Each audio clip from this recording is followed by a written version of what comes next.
In this Pioneer DJ CDJ 2000 Nexus 2 tutorial, continuous play. How to make your CDJ 2000 Nexus 2 play one track after another. The standard mode is just to pause after every track so it doesn't continue playing. This video is a preview of my CDJ 2000 Nexus 2 course. The link to the course is in the description below. There are two options involved in order to keep your track playing. The first one you can find in the utility menu. To enter the utility menu, press menu for 2 seconds. Then you'll see the first option in there is play mode. You have to set play mode to continue. It says now single. Press the rotor.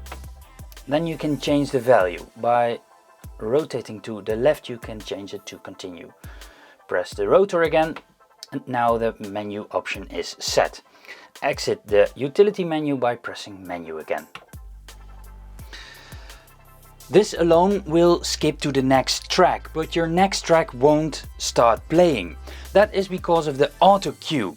You can see if the auto-cue is enabled over here.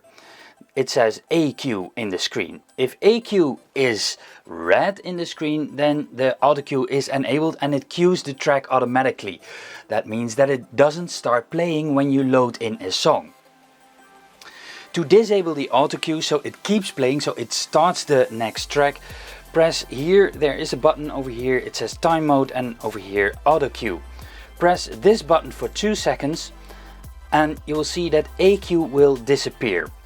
Now when I press the play button, you'll see it will go to the next track. Make sure that the tracks you want to play are in a playlist or that you have a CD inserted.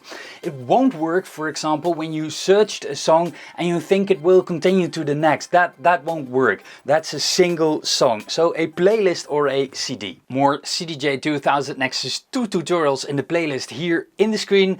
Also a link to my CDJ 2000 Nexus 2 step-by-step course. Also here in the screen. Links to both are also in the description below.